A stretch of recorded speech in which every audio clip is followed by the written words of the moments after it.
Hey, welcome back to the Ping Pong Flix Show. My name is Chris Wong. This is episode 548 of the Ping Pong Flix Show. Today was a pretty awesome day, but let's first go with some very unfortunate news, but kind of expected, because of our whole COVID situation here. Patty Jenkins has put this on Twitter on the 12th. Wish we were sharing our film yesterday, but there are more important things going on our world, and we'd rather you focus on for now. Thank you to our fans for being so great by our sides. Can't wait for you to see it. Sending love and healing to the world. See you October 2nd. There you go. There you have it. Wonder Woman 1984 has been delayed once again. To October 2nd. How unfortunate. And, my other favorite movie that was supposed to come out this year as well, Godzilla vs. Kong, is going to be delayed till next year. May of next year. Oh my gosh.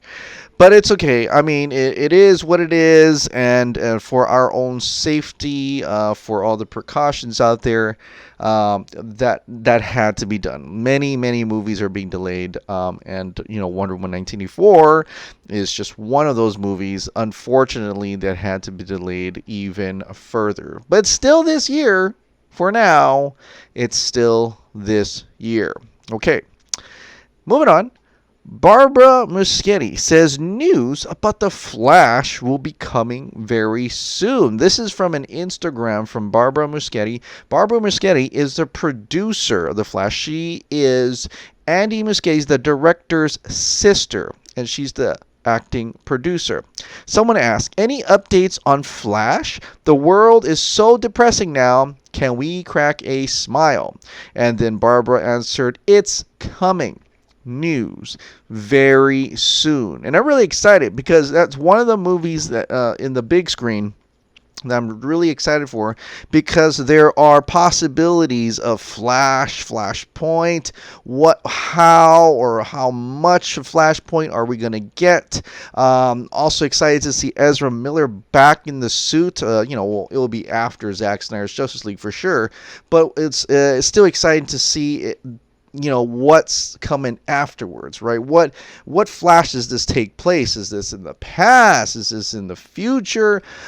Just a little bit more info about this new Flash movie, and who will be in it. Because if it is Flashpoint, well, what we know of Flashpoint, there are tons of other characters that are part of Flashpoint, or is it just the idea of Flashpoint? Particularly what Barry goes back in time, does something, causes a butterfly effect, causes a change in timeline, and it's a different timeline altogether.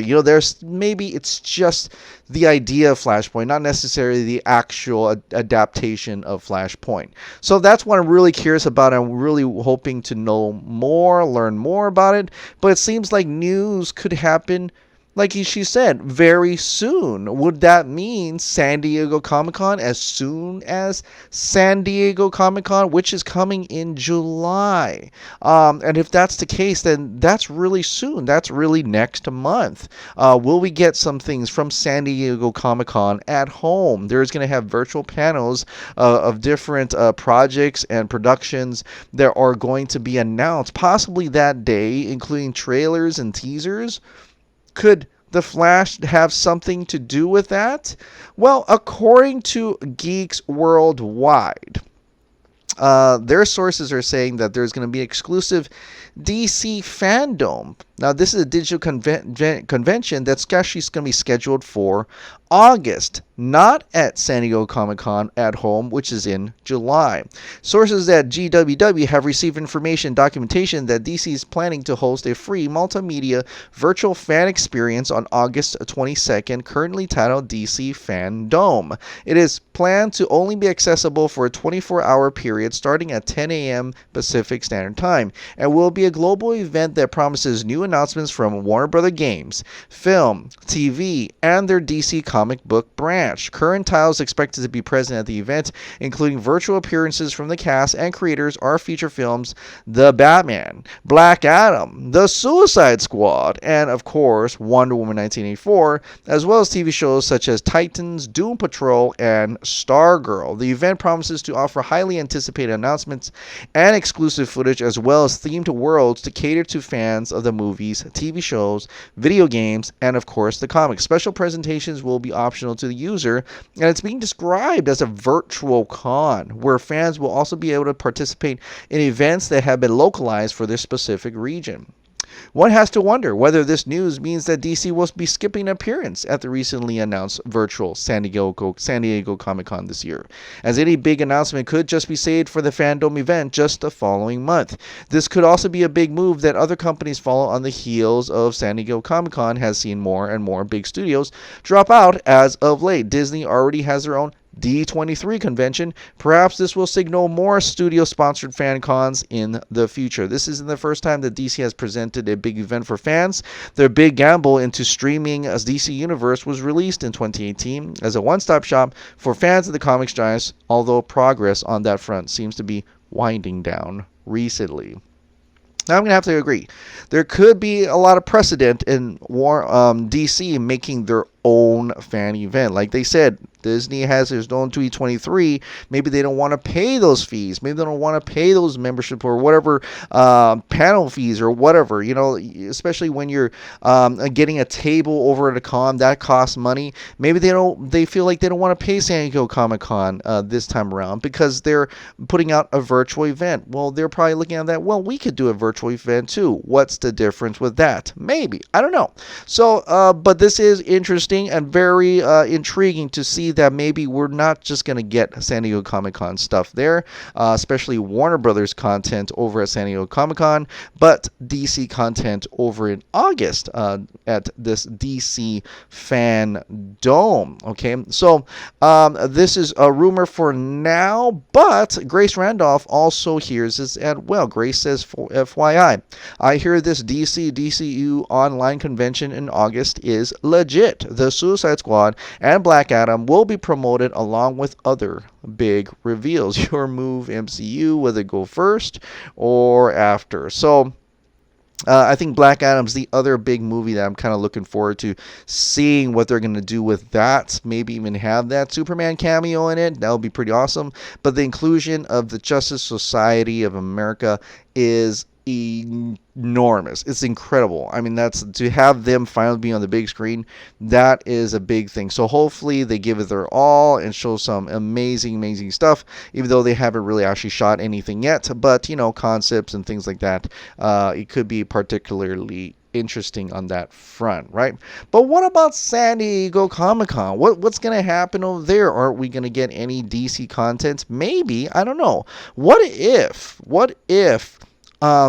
Zack Snyder's Justice League, what if HBO Max wants to differentiate Zack Snyder's Justice League away from the other movie DC content that's coming out at DC FanDome? They could really make a big splash over at San Diego Comic-Con by putting that as an exclusive over there.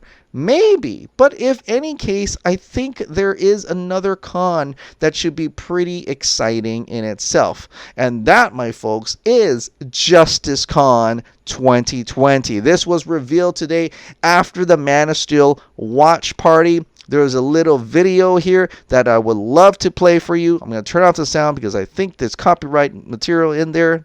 But July 25th to July 26th, save the date. By the way, this is hosted by the Nerd Queens and Comic Book Debate's own Wonder Meg. Save the date. There's some excellent music in here that I can't even put out, but it's going to feature Ray Porter. Ray Porter, the voice of Darkseid himself. Storyboard artist Jay Oliva with Sean O'Connell, Juanita Davis, Shiraz Ferrucci, and myself, and many more. along with a special guest. Zack Snyder is going to appear on this panel in partnership with the American Foundation of Suicide Prevention and also Ink to the People. Guys, this is so exciting. I felt like I just won a golden ticket to be involved in this. Yes, I totally kept it hidden from you guys. Didn't want to say anything because this is all done. This is all thanks to the Nerd Queens and Meg. And it's going to be called JC 2020 is officially called Justice Con. Justice Con 2020. A fan-driven event, panel event during the time of San Diego Comic-Con. It's going to be a virtual con, kind of like a Snyder Con, but with virtually. I'm excited for it. I'm excited to be a part of it. I'm truly thrilled, and I can't wait to be on this with my fellow friends and journalists, Shiraz, Juanita, and Sean O'Connell, and getting to meet, kind of in a way, face-to-face with Jay Oliva, Ray Porter, and seeing Zack Snyder once again. I am so I'm so excited. Thank you so much to Nana and Cole and Meg for letting me participate in this event. I cannot believe when I was invited, I was like, I went to my wife, babes, I'm being invited. I'm being invited to this thing. I'm so happy to be a part about this, And Nathan, bless you. He made some graphics here. Justice Con, July 25th to 26th. By the way, this design is made by Butterbar Soham. He is an amazing artist. He made the logo for that, also the logo for this. Also this awesome picture right here. One of the finalists of Justice League fan posters. Incredible artist. Thanks to him, Nathan decided to put this out in a little graphic to show us the Justice Con participants. Yeah, he's missing an L there, but that's okay. Missing a hyphen there, but that's okay. It's cool, man. It's cool. Sean, Juanita Davis, Shiraz Ferrucci, myself, others more. Special guest Jay Oliva, Ray Porter, Zack Snyder. Productions by Cole, Nana, and Meg. Logo, of course, by Soham Butterbar. Justice Con. I cannot wait. For this amazing event to come. I am so stoked. Just feeling so blessed to be a part of that.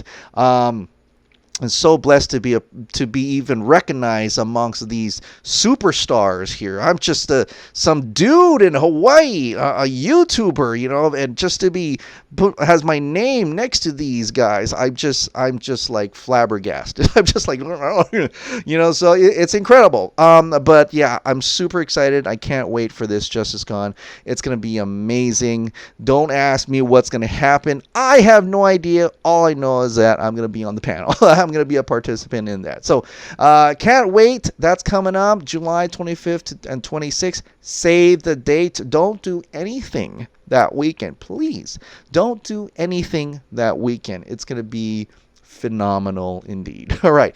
But moving on. Since we got that, I reached out and Nerd Queens and Meg decided to have a live chat with us.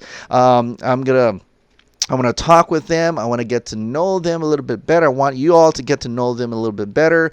I'm going to promote the hell out of them. And they're going to hopefully get to talk a little bit more about Justice Con, what to expect, how they came out to be, what they, all the things that they've done so far with the movement and everything, and all the things that they're planning.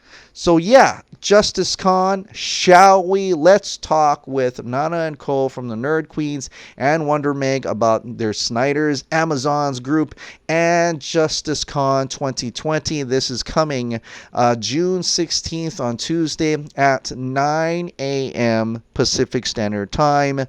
Set your reminder and come join us on this live discussion with those girls. Now, moving on. A little bit more David Ayer. David Ayer has been very vocal as of late. There's been a lot, and I'm only going to capture maybe like 3 or 4 things from David Ayer at this time around. Well, if you go to David Ayer, you can start to see what he retweeted, what he likes, what he commented on, just to get an idea of a little bit more about David Ayer's Suicide Squad. So he released this picture of Batman over Harley Quinn, and this is the part where he kind of saves her from drowning, gives her some oxygen. Of course, he does it in the black and white Zack Snyder style, and I just put a tender moment between Harley and Batman. So it's another look at Batman over Harley Quinn, and then I decided to, I was kind of curious, and I wasn't sure if a lot of people knew. I was trying to figure out if this was an actual rumor, but I retweeted at him. I said a while back it was rumored that Joker intended to push Harley Quinn out of the chopper to kill her. Any truth to that, David Ayer? And to my surprise, he actually did respond. He said this: he pushed her, but not to kill her. So he did push her, but not to kill her. Now you're wondering, wasn't that what happened in the Suicide Squad? Actually, no. I went back to watch it, and something happened. I think it exploded. Someone shot the helicopter, and it made it look like he lost her hand, right? He lost the grip on her, and then she fell out, and he's like, no. So it's probably maybe a little bit more sadistic, possibly a little bit more interesting, the relationship there, and something that has definitely sort of kind of changed in that respect for the Suicide Squad. Other things he revealed was, he's pointing is like, you got it right. And what did he get it right? Well, for this moment here, this moment that I talked about before, Joker was going to take Harley home and be king of Gotham. Harley stood up to him and refused to betray her new friends. The squad turned on him and he escaped. So that means at this point in time, he was trying to take her. She refused to betray her new friends. They turned on him and he escaped alone, which is different, right? That he's saying that he's pretty much agreeing to that. He said, "Yep, that's what happened." So in the Suicide Squad theatrical and extended cut, at the end, she gladly goes with him. They smile. They have this little thing, but in his movie, that's not the case. He tried to get her. She don't look happy. Fought him off, and then he escaped. So that is definitely different from David Ayer's Suicide Squad as compared to the Suicide Squad that came out theatrically and in the extended cut as well. So that's also something different as well. So hopefully we'll get to see more of David Ayer's Suicide Squad. Hopefully, of course, David Ayer is going to really talk a little bit more about his Suicide Squad. But in the meantime, let's go and check out Lightcast and the Cultured Nerd. They've been having a lot of info as of late about the DCEU, and I want to try to get to know them, and maybe your chance to get to know them a little bit more, and maybe see what else they know as well. So this is another live chat discussion coming up this Thursday, June 18th at 6:30 p.m. Pacific Standard Time, casting a light on Lightcast and the Culture Nerd about the DCEU. We're going to have Matt from Lightcast, Taylor Murphy from the Culture Nerd, and Sil as well from the Culture Nerd, and we're going to have a nice discussion about those topics as well. So a lot of things to look forward to this week. It's getting really exciting. Like I said, it hasn't slowed down. It has really picked up since Zack Snyder announced his Justice League. All right, guys. Well, thank you so much for subscribing. Thank you so much for watching. I'll see you next time. Bye.